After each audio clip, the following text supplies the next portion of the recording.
we are live. Yay! Ruth, are you ready? Yes. And I'm excited, and I'm here, and I clicked at the right time. Wouldn't it be funny if it wasn't recording? It is. Hi, everybody. Bienvenidos, mujeres. What? Now do another language. Quick. Willkommen. Now do Polish. Oh, I don't know how to say welcome. Dzień dobry. Obrzydliwe. Obrzydliwe. That's something, but not a nice one. Did I swear? Well, no, it just means like No. disgusting. Okay. Don't get the language police out here on me. Welcome to our multinational podcast. Estamos aquí para el podcast del whiteboard. Mujeremos. Merci d'avoir choisi whiteboard. That's all I got. That's my Air Canada thing. Merci d'avoir choisi Air Canada. Bon vol. You know that guy in your ear? Oh, I know the guy. Okay. I try to get really annoyed and I do my own thing and I put my earphones in and every time the attendants come down and tell me to take them out, I do this and then I just put it back in. It. You are like a child, a 15-year-old child. I'm belligerent on a plane. You are. You're gonna. I'm not gonna say it. You know, anyone that's out there that is in the airline industry, explain to me why I can't have my iPods in.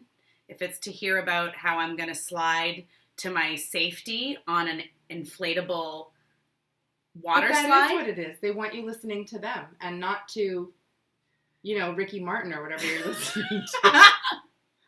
Ricky Martin. 1, 2, how does it go? Here I go, da-na, living la vida loca. Is this going to be a clip that you put in our Insta stories? Probably. Yeah. It's the silly parts I like. We're a little giddy because what have we been doing? We did something special today. Yes, we did. This is why we're giddy. We sent out super exclusive invites for the launch of Whiteboard Women. So we picked around 30 of the most influential, successful, interesting women that we look up to, women in interesting sectors, entrepreneurs, people in corporate. We picked our top favorite 30. Healthcare. Yeah. And we want them to be part of our launch. Yeah. It's a small scale, large impact launch. Wow. Well, because it is small scale, right? It's not a massive, huge party. It's a small group of people it's an intimate gathering to sort of like-minded souls. Intimate gathering of like-minded souls. Yeah. Right. Right. But yeah, so if you check your emails, because you may have gotten one, and if you didn't, don't fret. That doesn't mean we don't think highly of you. Maybe we thought you were too important to come. But we did put a poll up on our Instagram story. So if you didn't get an invite and you want one, we're going to do like a little waiting list. Yeah. And also, you know, depending on what the response is, we'll look at that. But right now we're keeping it small. We've sent invites out to those people that have interacted with us in the past on this type of topic, and that's how we sort of prioritized. So if you didn't get one, it doesn't mean we don't think you're awesome. It just means that we had to make some choices. Yeah, and we've got the most beautiful space. Urban Acorn is helping sponsor part of the event, and we are so pumped to be there because it is the most beautiful space, and they are the most lovely people, and she is just mom boss of the century. Yeah. She's awesome. So we're just excited. We're excited. What are we talking about today? Oh, well, I picked today's topic. Don't rattle the paper near the mic. I'm trying to... Don't tell me what to do. Take your earbuds out. No. No, I won't. I can't, and I won't. Anyway. Today I thought we would talk about... So we talked about moms and mat leave, which was a topic that was near and dear to my heart. Got some good comments on that. Some feedback from people who listened to it and who are experiencing it now. Amazing. And then we talked about things that men shouldn't say at work. So gender biased language and how to navigate that world. And so today I thought we'd touch on another topic kind of dear and near to us, was gender and entrepreneurship. Well, what did you think when I sent you the layout? Give me some accolades. Do you want to know, before my ENFP side? I was just going to say, do you really want to know what I thought when I opened up that I saw that you had a list and bullet points and topics? You were impressed that I actually did something. It for you? No, I didn't. Fair. I was very impressed, and I thought, well, why didn't we think of this before? Because it's very obvious. We, being women and entrepreneurs, and in our 8th year, which is no small accomplishment. Now, say the E word again. Entrepreneur? Yeah, have you heard some people say entrepreneur? Yes, and newer. Yes. Yeah, entrepreneur. Newer. People say it strangely, and I do not like it. Okay. I'm just saying it. I'm just letting you know. You said it fine. Entrepreneur. No, I'm going to say don't it make wrong. it sound like manure. It's not manure. Nicole has strong feelings on this topic. I also hate romesco sauce, in case you wanted to know. Do you know that I used to say chipotle? You did not. Until I should have known better. Yeah, I thought it was chipotle. I had never heard of Chipotle. Never heard of it. Didn't grow up with it. Didn't know what it was. Chipotle. Anyway, we're off topic. Entrepreneurs. Being an entrepreneur is hard enough. Yes. Being female entrepreneurs is even harder. I mean, last week we talked about language, gender inclusive language, and how we went into a company that should know better, a well-known organization, and we're constantly called the ladies. Oh, the ladies are here. It's so, when I was writing the blog to go along with the podcast, I was getting angry as I was reliving that moment because we went in there all excited. Remember, we were going in to talk about the new phase of this leadership program. Hello, ladies, the ladies. And it wasn't, those of you, well, you're all listening to me, but you can't not all see my face. I'm not exaggerating. They actually said ladies, like Jerry Lewis, right? Like they really made a big deal about it instead of, hey, whiteboard, hey, Ruth and Nicole. I know, and I would feel so empowered now to just really gently and kindly be like, you can just call us Ruth and Nicole. Yes. That'd be great. Thank you. Mm-hmm. Not, and that sounded a bit sarcastic. But well, yeah, you wouldn't do it in that tone. I wouldn't. But yeah, we know better now. So there are some additional things that you need to get over it. People in corporate world today may think, oh, I'm going to go be a consultant. Ruth and Nicole have the best life. Pretty much call their own shots, work their own hours, whatever. There's some myths in another podcast. We'll discuss myths of being an entrepreneur. But yeah, the layer on top of that, having the gender issue to deal with. Yeah, so here's what I found. And I found a really interesting connection to our first podcast. So, number 1, the number of women-owned businesses increased nearly 3,000% since 1972. Wow. Which is amazing. Between 2017 and 2018, women started an average of 1,800 new businesses per day in the U.S. alone.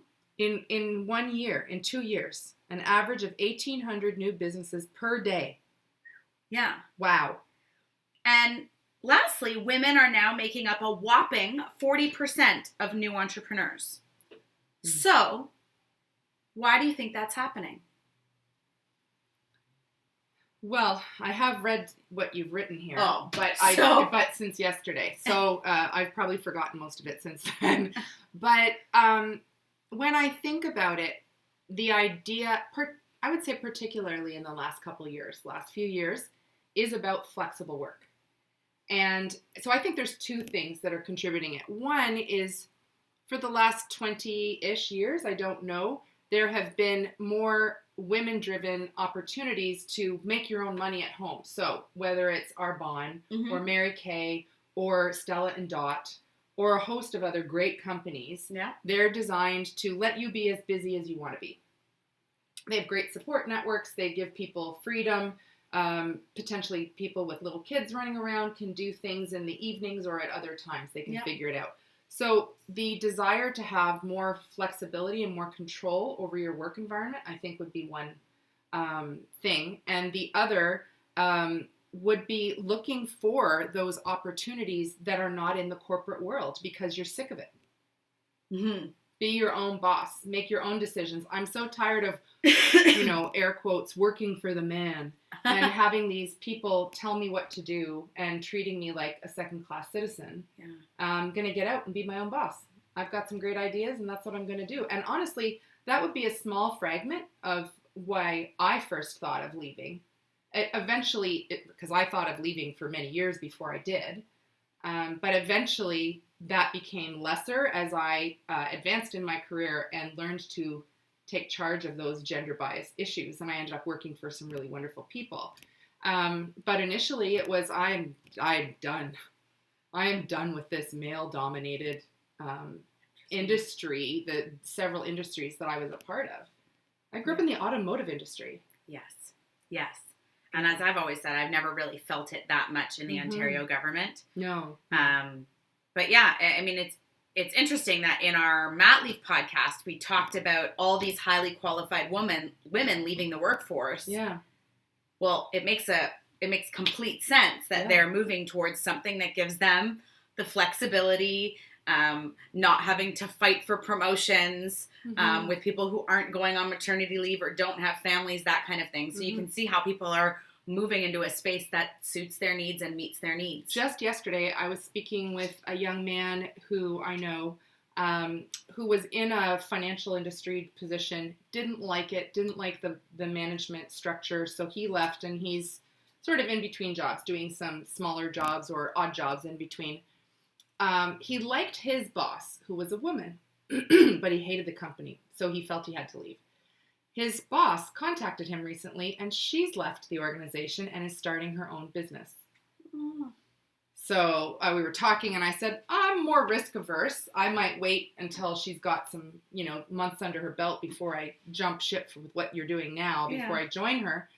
But that's me. I said, my business partner, Nicole, is less risk averse than I am. She jumped on board with Whiteboard right away. I took years to think about it. So everybody's very different, but my understanding is the workplace was toxic. She was dealing with a lot of masculine toxic behavior and just said, I can do my own, and did. So I think that is a huge part of why it's changing today. Huge part. I mean, it's also there, not only is it like flexibility and time and being your own boss and not having to deal with gender structures and all those inequities. Also, if we talk about salary gap. Oh, yeah. Right? So full-time, year-round working women earned 80% of what their male counterparts made in 2016. That's a U.S. stat, right? I think. But it's probably very similar here. And the only reason I say that is because that is a number that is being, is all over the place with the election right now in the States with Kamala Harris and Elizabeth Warren and the other female candidates. Is it very different in Canada? I don't think so, but I don't know. And they've been talking about this, and they break it further down. If you are a Latina woman, if you are an African-American woman, etc., and you add race and gender together, it becomes even smaller. Wow. Down to in the 50 percent difference. Yeah, and I can't remember. I think that might be Latina, but I'm not sure. But yeah, when you look at that, I've never understood that. I thought, how can that be? Two people doing an equal job. How does that happen today? And yet, we hear about it all the time. Very recently, there was an actress. Oh, gosh. This is when I don't research things, so I'm just thinking of it now off the cuff. I want to say it was Brie Larson for Captain Marvel, but I'm not sure if that was right. Oh. Or was it Scarlett Johansson? Was that it? Yes. And the other male stars contributed their salary to make hers equal. Wow. I think I know the story that you're talking about. But it was a big name, and it was very different salaries. Interesting. Yeah. So a lot of women could be moving towards entrepreneurship as a means by which to battle all of these inequities, from pay to promotions too. Just the way you feel in a workplace. I mean, gosh, we work mostly with women, and it is such an empowering, uplifting experience all the time, every day. I'm not saying at all that working with men is not empowering and uplifting, but I do definitely notice a different behavior in all women teams. And yeah, our team is women. Our clients, of course, are both. Yeah, of course. And I would say we have very small percentage. There are still those challenges with gender bias in our clients. I mean, we keep talking about that one example, and there are more. It's fewer than it used to be, but there are still some. But I feel that some of that is because we feel more empowered. And like you said, we are able to address it and sort of call it out right away, which then makes me think of several people who are listening to our podcasts and reading our blogs, and they are not necessarily just younger women, but women who find themselves in these situations and haven't got a clue what to do about it. Can I do anything about it? Or maybe they have a clue and they're trying and it's not changing. Or they have a clue but they're afraid to because of the repercussions. So many things. And by creating our own business, we don't have to be afraid of that. No, and it's interesting. Again, some more stats from my research. Research. More than half of the women in another survey said that they had encountered some form of bias or harassment as female founders of a company, which I thought was interesting. 60% were on the receiving end of discriminatory behavior from investors or bankers. Yes. And more than 50% experienced the same from vendors or suppliers. In other cases, founders felt potential partners or clients showed gender bias in their interactions. I haven't experienced anything with partners or people that, like you say, associates that we've worked with or that we continue. A couple of gentlemen associates that we've worked with we've had some challenges with. I'm not saying they were gender bias issues, but I would say some of the treatment I received by some male counterparts has been either ageist or gender biased or just not communicative in a way that we would work with other partners. Do you know what I mean? That's true. Yeah, it still happens. You think back on some of those. We're more able to deal with it today. Yes, I think today I would be very different reacting to it than I was 5 years ago, but interesting. It is interesting. Now I have another.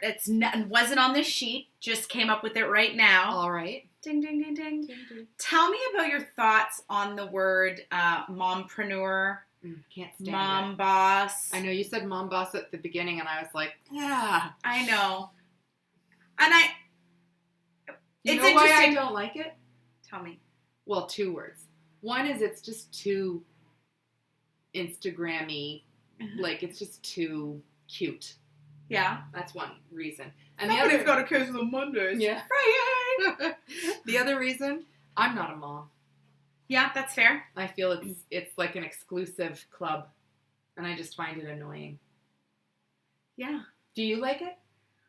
No, I always used to be really frustrated by it.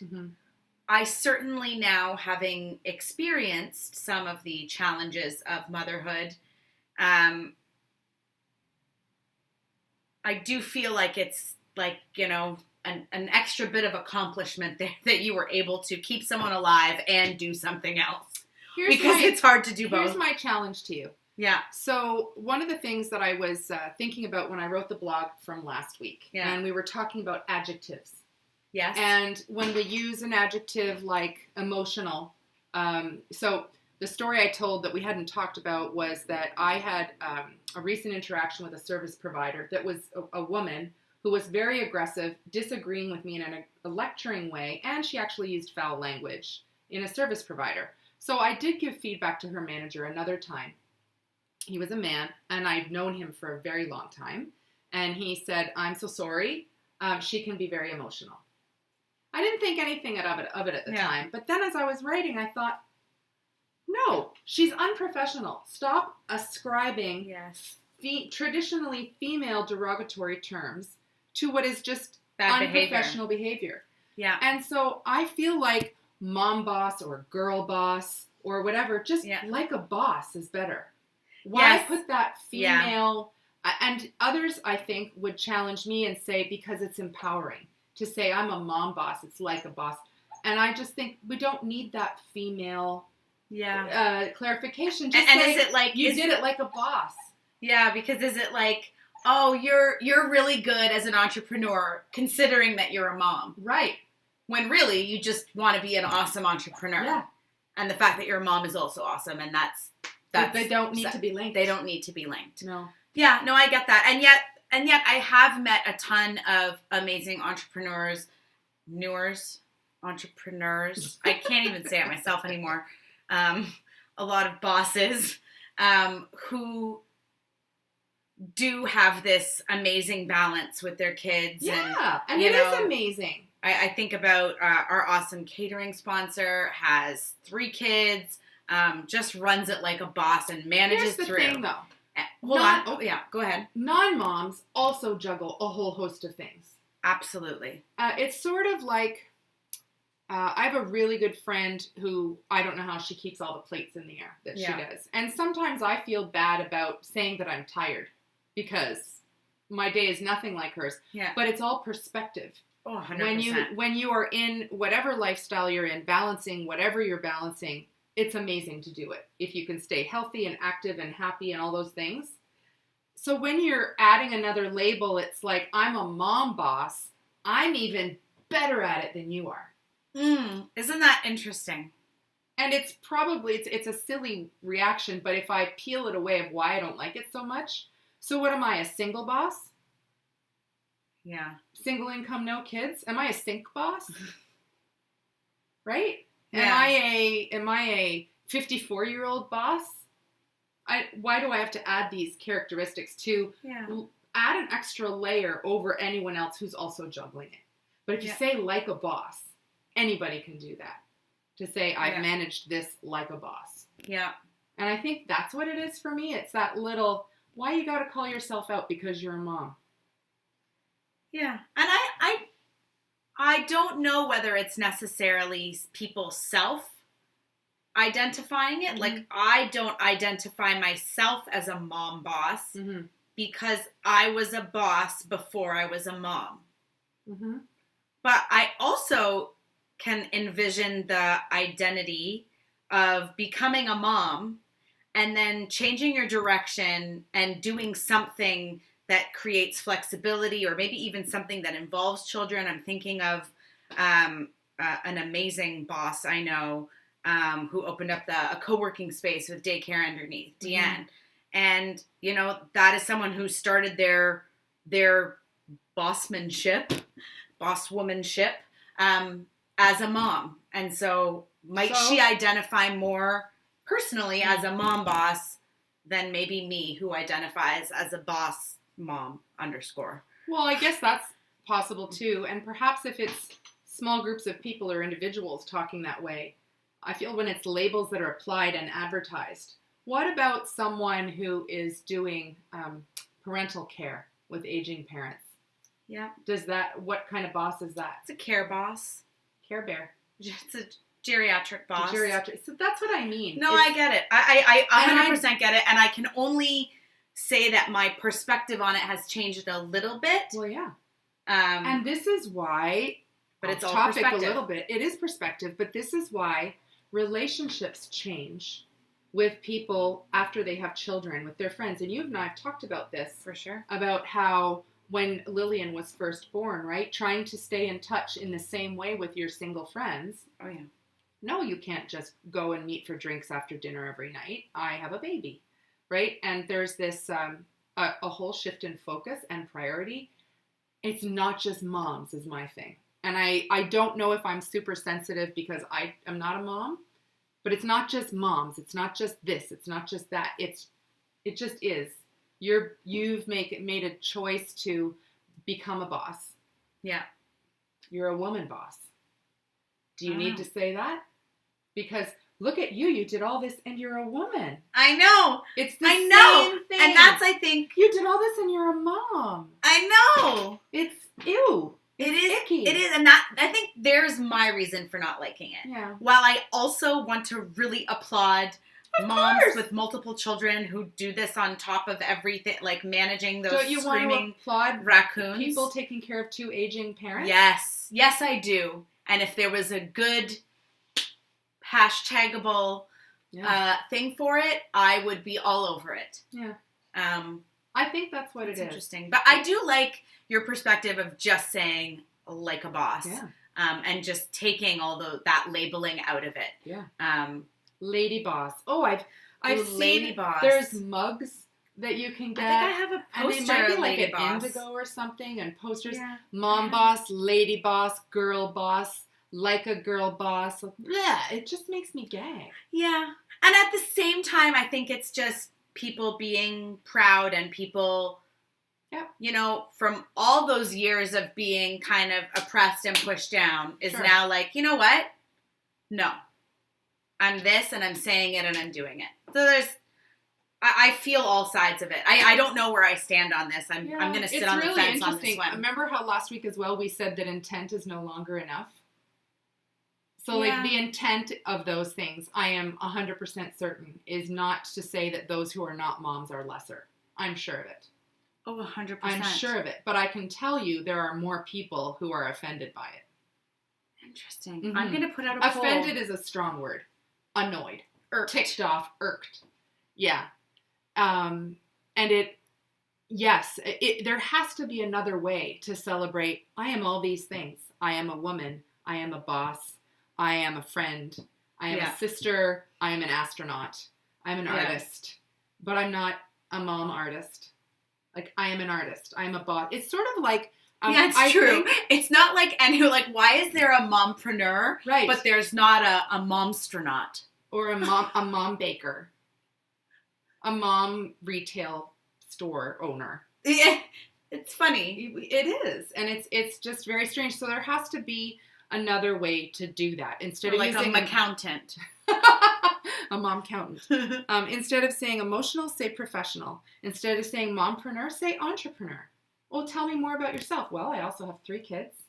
And I'm doing this and doing this and doing that. I think that's what it is. It's sort of like even in Hollywood, there is a preference now to say actor, not actor and actress. Yeah. A lot of that genderized language is disappearing. Stewardess and steward is gone from the airlines. It's now flight attendant. Yeah. Yeah. So it is a gender thing. I think it's an identity thing, and I think it's... Like, why isn't dadpreneur a thing then?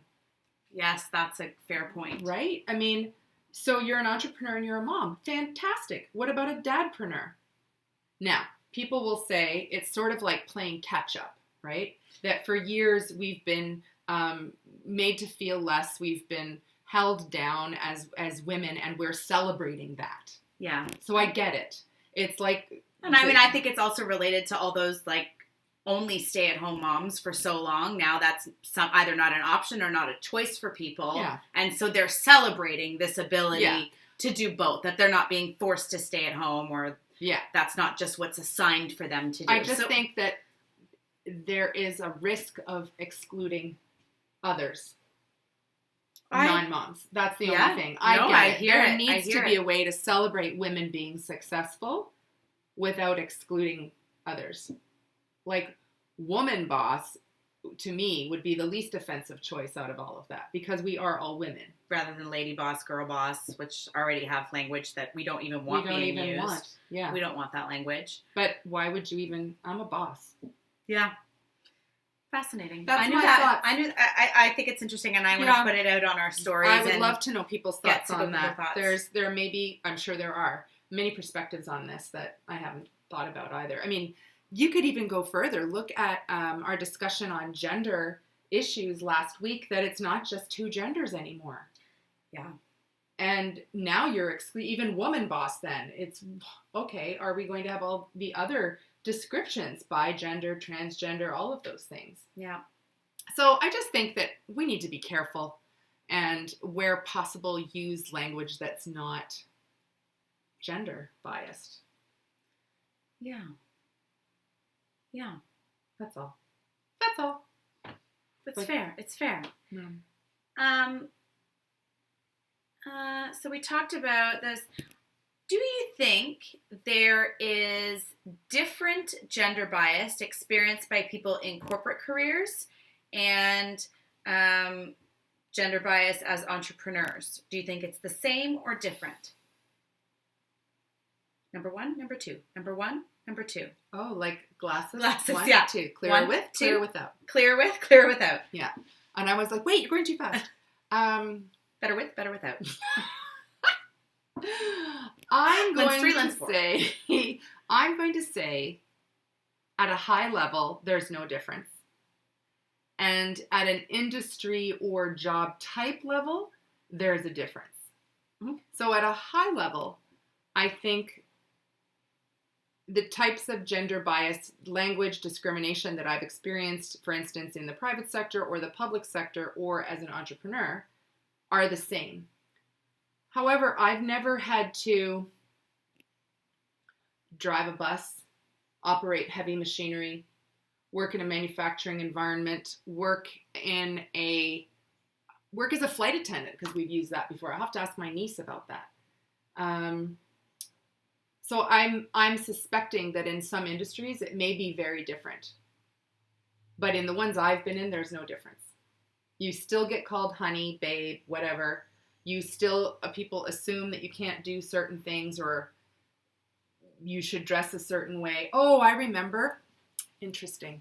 When I was in the government and I was giving a keynote address for I think it was an external organization.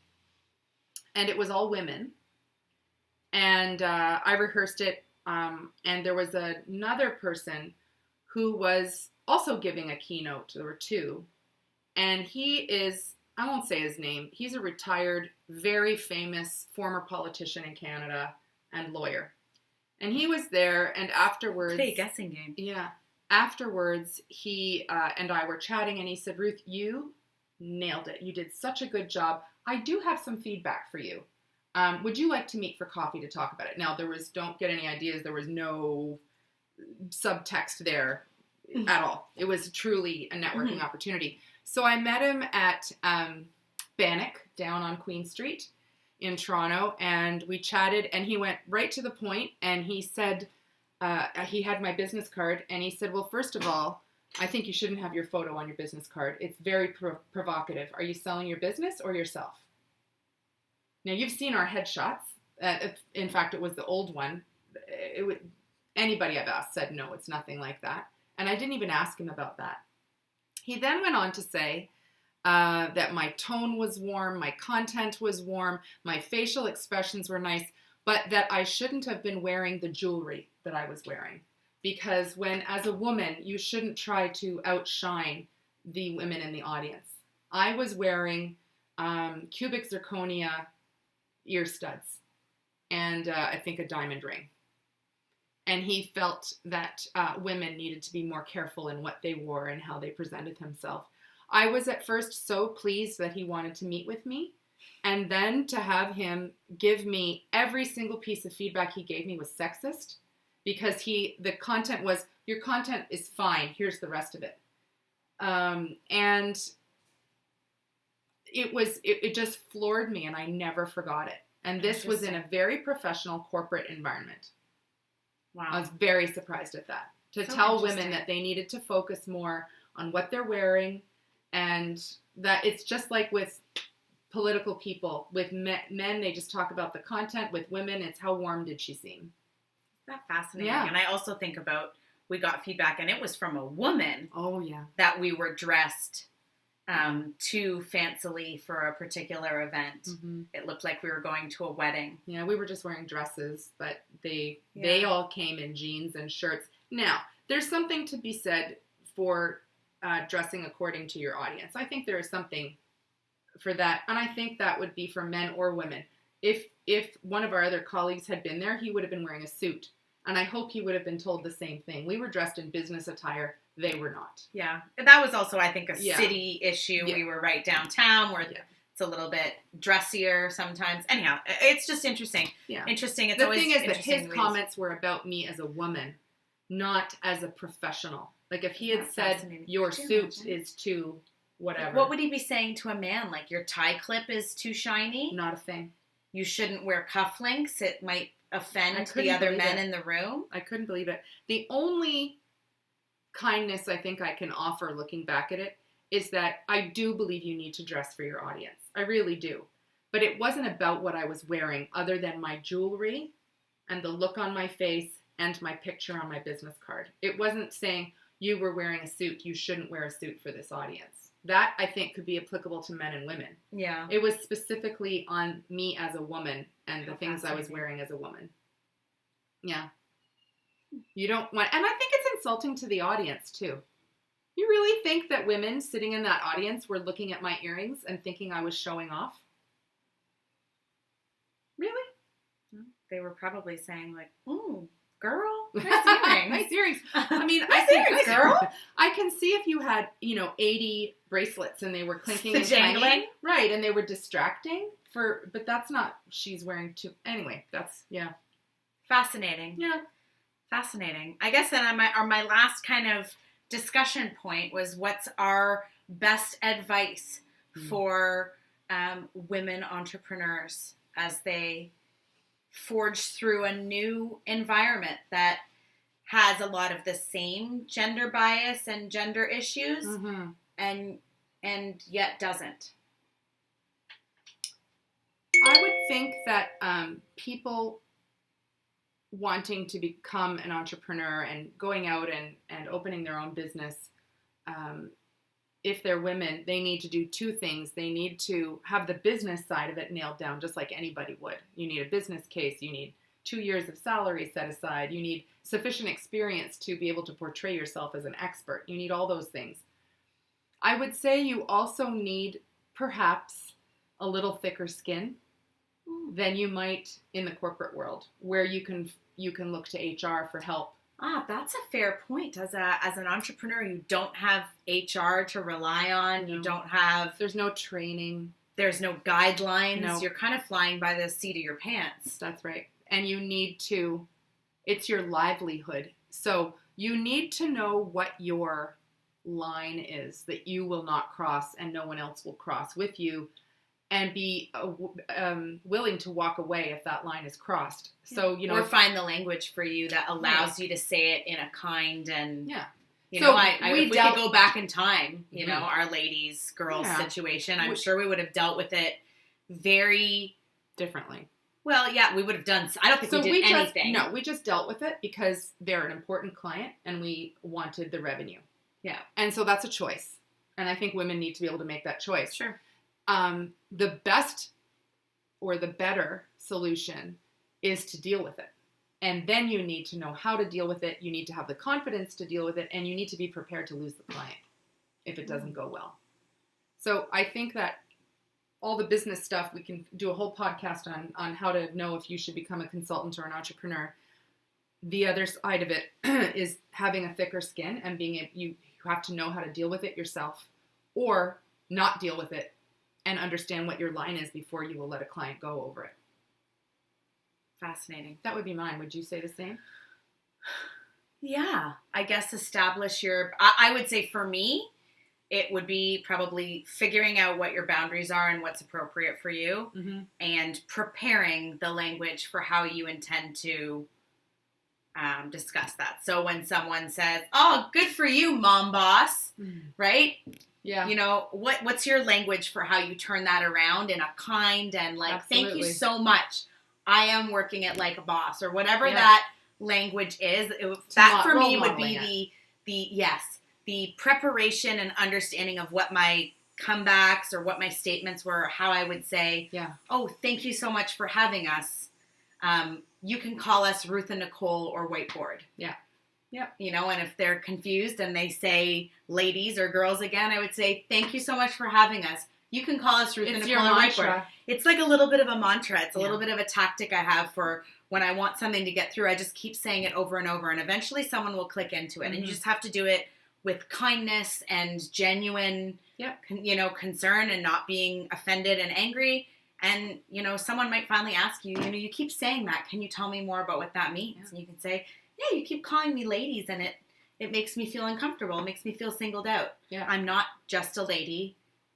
I'm a boss. Consultant. I'm a consultant. I'm a business owner. I'm an entrepreneur.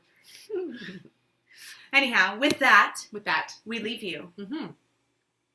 This is a long one. This was a long one. Yeah. Well, it's an important topic. And it's so interesting to me to see the differences over the years. So this is my 30-year anniversary with a career.